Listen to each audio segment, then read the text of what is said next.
What's happening, folks, and welcome to another episode of Dortmund Rising. If you're excited for this episode, hit the like button down below and subscribe if you're new as well for daily FM and FIFA content on this channel. Also down below, my links to my Twitch channel live on Monday, Wednesday, Friday, work and other commitments permitting, and also check out Discord and Twitch and all that. I said Twitch twice then, didn't I? Anyway. Yeah, check it out twice, guys. Make sure you've really looked at it first. So today, guys, as you can tell, it's a mid-season report video. Now, I did these before, and I forgot to do them in previous seasons. Two reasons why I'm doing this. One, it gives you a chance to assess where we're at and how things are going. Also gives people a chance to catch up on the series as well. So if you want to catch up and think, oh, daily upload is very difficult, you've got at least this video where there's a bit of a gap before the next episode, which will be over tomorrow. All being well. So we're going to go through the league table, look how we're doing, look at the season overall, look at the transfers that we've done so far, and how they get and all that kind of stuff as well. So, league table. When the game actually, there you go. League table looking very, very good so far. We are 11 points clear at the top. Is that? Yeah, 10 would be 43. So 11 points clear at the top.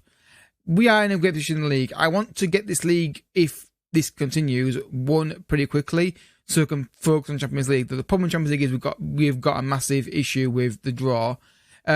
We are ahead of schedule in this series, in my opinion. I thought we'd be winning the title this season for the first time. I thought Bayern would be really, really, really up there with their performance levels, but obviously they are not. But the league's going very well. Overall, I'm very happy with how we're doing in the league. Unbeaten. Only 7 goals conceded. That is very impressive. Obviously, we are very attacking, and we've got a lot of good attacking players. But defensively, I'm actually very surprised of how good we are at the back. It's one of the things I'm still not quite sure about, but that would indicate it's going very well. As you can see on the screen here, these are the fixtures that we've had. A lot of green on this screen. Only 2 games that are win all season in the league, and that is very impressive. You look at the side of the screen here. We barely concede a goal, and that's very impressive. Even looking at these pictures, there's not even the odd game where one game we concede like 3 or 4. Only one game we conceded 2 goals in, and that is a strong bedrock for our season. I'm very impressed with that. It doesn't feel like it in the games. There's a lot of games where teams get good moments against us, but especially with a young goalkeeper, which we'll get to him in a second, I'm very impressed with that defensive record. And obviously, like I said, next episode on the fixture list will be the PSG game on its own, and that's the very tough tie because we win our Champions League group and we get PSG. We could have got Lyon, we could have got Porto, we could have got Roma or Ajax, but no, we get PSG G. Everton Champions League football as well, which is interesting to see as well. Tough draw, but hey, that's what we've got to do. Also, I will like to say in this video as well that we are going to continue this season until I win Champions League. That is my aim of this series. That is a desire I want to try and achieve with Dortmund. And if we get season 10 and we haven't done it, for example, then that may be something we look at and revisit. But I want to win Champions League with this side. And I feel like this year is the best chance we've had. It doesn't have general form, but PSG will be a very tough game. So I mentioned him in the fixture list there about how impressed I've been with our new goalkeeper, 19-year-old Claudio, and he's been solid. I was a bit worried about him. You always get a bit worried when being a 19-year-old goalkeeper into a first team situation and making him your star player. But I've been very impressed with him. There's only been one mistake he's made, and that was in the last episode. So that is pretty good. I'm okay with that. One mistake all season. Obviously, maybe the first game against Bayern Munich was a bit not so much mistakes, but more just didn't quite get his angles right for the goals, and there were good strikes as well. Certainly one of them was. But overall, very impressive. He cost us £60 million, but for a goalkeeper, that's actually a good investment because obviously he was going to play for quite a while. And I'm very happy with how he's done this season so far, and I hope he can progress. I think one thing I like about him is just his aerial reach and command the area. He's so good in the air, and it's really, really nice to see from corner kick especially. We have struggled at times. When the ball goes up on he comes out and catches the balls a lot, so that's good to see. Another player I want to talk about is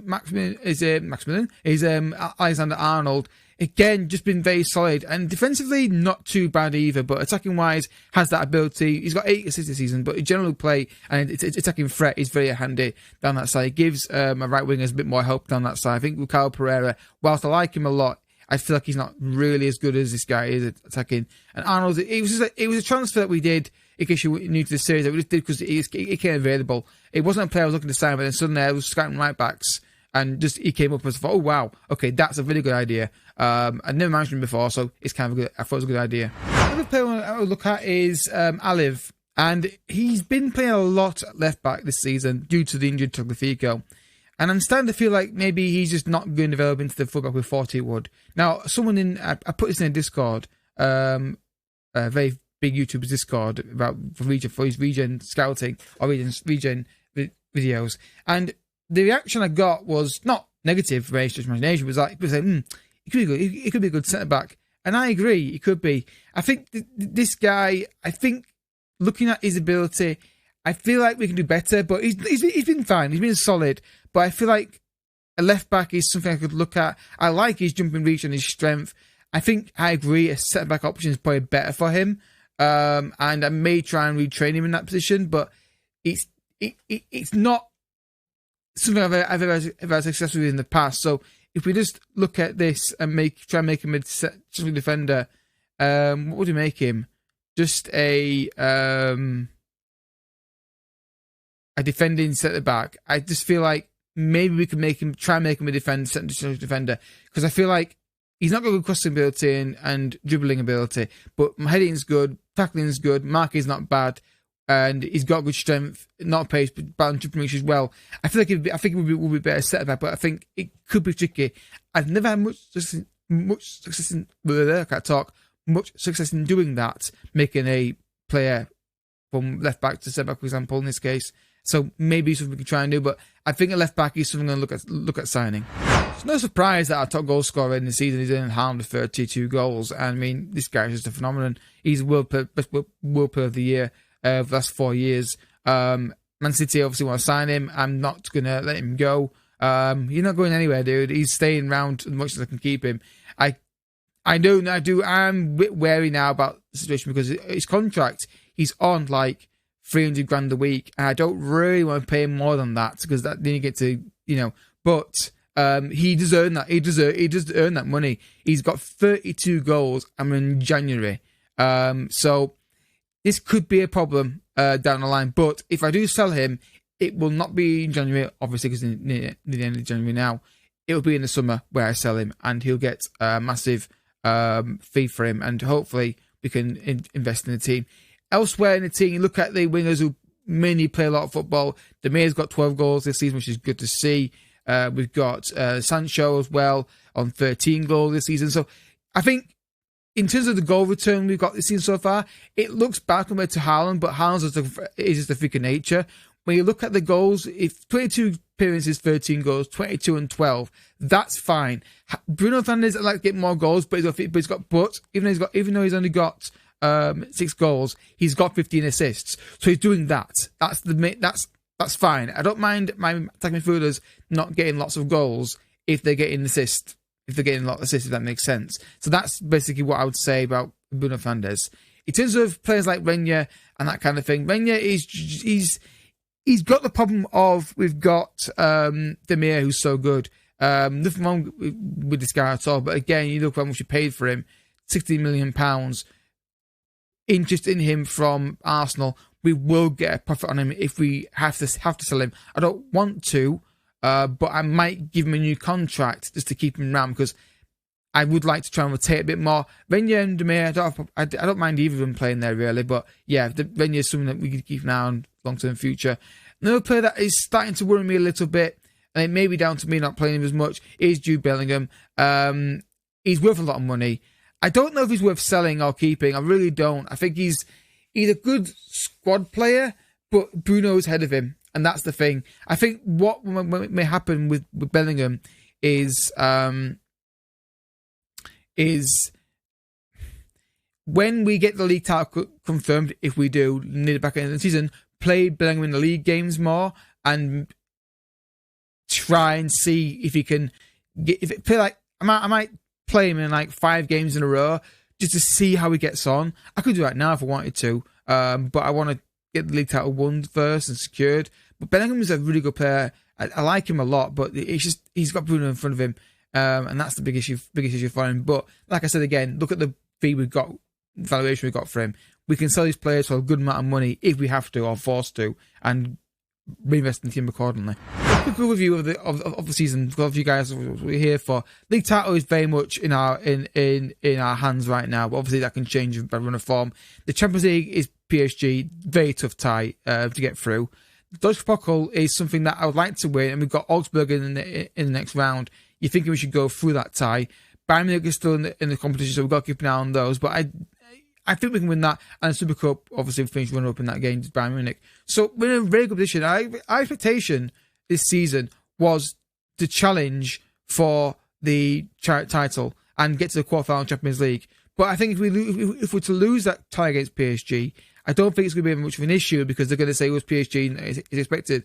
My worry will be if they start saying that they've got to, get to the final and that kind of thing, which I don't think happened yet. Now, other things here, they want high repetition players. Yes, that's an issue. Sandpaper versus rivals, again, an issue because not many players I want there, and some German players. But overall, we've got an A- on our managerial performance. And that's very, very good. You cannot be negative against me, this board. I'm top of the table. We're regularly beating teams without conceding the goal. I don't see any issues here. I think this year we will achieve all these aims, barring the Champions League quarterfinal thing, because I don't know if we'll be able to get that. But next season, though, they say win the Bundesliga. That could be a problem. I don't like that on the vision. There's too much pressure.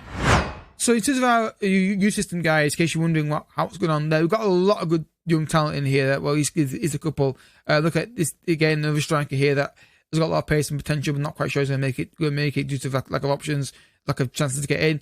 This kid, though, is someone I've really got my eye on. He's basically similar stats as we had with Andreas, but this guy, I just rate this guy massively. The pace is already there, the 16-year-old. I think this kid could be an absolute phenomenon for us. I'm keeping a very close eye on him. I think he could be the long-term replacement for Erling Haaland. I really do. Not saying he'll be that level, but I really think this guy's got what it takes to be in this team. And the rest of the guys down here, you look at someone like Daniel Moss, again, another striker. We've got a lot of good strikers in this team, potentially. Australian striker there. And then you look at people like this. We had the youth intake preview, and there's not much to talk about. So I will obviously update you on that. But given that it's not really said anything, it's going to be amazing, I don't think I'm going to do like a live reaction to it. Like, for example, when it comes up, do a quick recording of that being announced. I think I'll just make a note of it when it's been done, and update you in episode of normal and say I've already seen it. It's what we've got. So yeah, that's basically nothing much there to talk about really. So overall, guys, I'm gonna leave it there. Obviously this kind of is kind of new.